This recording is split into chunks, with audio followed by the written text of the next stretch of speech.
Again, good afternoon, everyone. The other day, I found myself in a conversation with a young woman who was talking about going to her senior prom. And she was very excited about it. And she pulled out her phone and she started scrolling through some pictures about the dress that she was going to wear. I don't know what happened after that because all of a sudden I wasn't there anymore. My mind was elsewhere. It was back at my own prom. And as she was trying to describe her stuff, I heard the voice back here, but I was thinking about how sharp I looked in mine. Powder blue tuxedo, big blue velvet collar, a ruffled shirt that was edged in black, cummerbund, black patent shoes. I looked so good. At least I thought so. And then when I was packing to enter religious life, I found a picture of my prom picture. I thought, oh my God, how could I wear that? But I also then started to think about my prom itself. I thought about how nervous I was. I was asking Debbie out, and it was the first time that we were going on a date. And I don't know about you ladies, but it takes a lot of courage for the guys to ask a woman out because there's always that fear of rejection that's back there. But I asked her out, and that went fine. And then we went to the prom, and then the dancing started. And that took me back to another place in my mind. My mother, when I was much younger, tried to teach me how to slow dance, the box step. I dance like I sing, okay? It's not good. I stepped on my mother's feet twice during that tutorial time, and she fell both times. So as the music slowed down at our prom, that's all I could think about. Am I going to step on Deb's feet? Is she going to fall? Am I going to embarrass myself or her? I couldn't get past that thought. I made excuse after excuse after excuse, and the more excuses I made, the worse the date became. In my own mind, because you know how warped I am, I saw that same thing happening with these disciples here today. The nerves got to them. The what-ifs came into play. They're huddled in fear for the Jews. They're questioning what's going to happen to them now.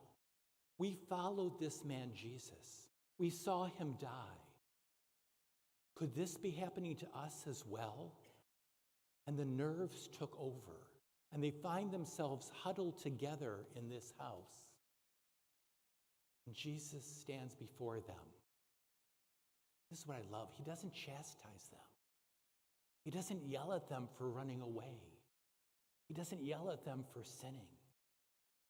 He says, peace be with you. Peace be with you. And then he tells them, go out in the world and proclaim what you've seen. You know, those disciples for me in my own mind and my own imagination are standing on the edge of the dance floor. They're listening to the stuff as it's going on, but fear is keeping them from acting. Oh, I'm sure they had a lot of questions. Maybe they were afraid they would look silly in the eyes of others. Maybe they were reliving the mistakes they made, leaving Jesus alone at the crucifixion. Would people laugh at them for the resurrection? All kinds of questions had to be creeping into their mind because they were terrified when they saw Jesus. And I don't think it was just terrified about seeing a ghost. I think it was terrified about knowing that they had things to do, but they weren't doing them. And just as I think of the disciples in that kind of framework, I think sometimes we're in that framework too. We stand on the outside. We're afraid to take our faith and put it in the public. Because what will people think? What will other people say? We've been told what we had to do, to love God and love others, and that means loving those people we don't like. And that's hard to do, and so we stand on the edge and we refuse to move. But each Sunday we come into the church and we're given grace. Grace in hearing the scriptures proclaimed. That's God's proclamation to us. He's speaking to us in the Word. We have our Eucharist, where he comes and he is very present, body, blood, soul, and divinity in the bread and the wine. And we take that into our body, and it's supposed to metabolize into our very flesh. And yet we still stand on the outskirts. You know, at the end of every Mass, the priest or the deacon proclaims something along the lines of, "Go and announce the gospel of the Lord." We don't say that for fun. We don't say that just to wrap everything up.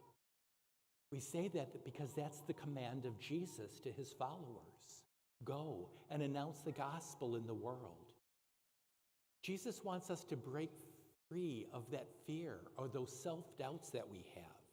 He wants us to trust and to believe that he will lead us in the dance. He's not going to let us trip. He's not going to make us look foolish.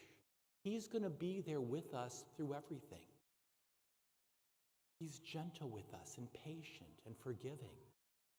But he also says, why do you question so much? Why are you so anxious? Just go out and do it. That is what you're commanded to do. You know, sitting on the sidelines of my prom wasn't what a prom was all about. And if I wouldn't have risked to get out there and to have those dances, it would have ended in disaster. But it didn't. As Christians, as Catholics, we come in here to Mass and we get fortified. But we're told you can't sit on the sidelines anymore. We're told and commanded to go out and bring the good news to others. Are we living out our faith in the world? Are we willing to step out in our faith? And if you say no, then I wonder what you're doing here today. Because Christianity isn't just about coming to Mass and then living the life that we've normally lived. It's about getting refreshed and to take that hope and that light of Christ into a very dark world. That's what our baptism is about. That's what we celebrate during Easter. Are we willing to take the risk and to live our faith in the world?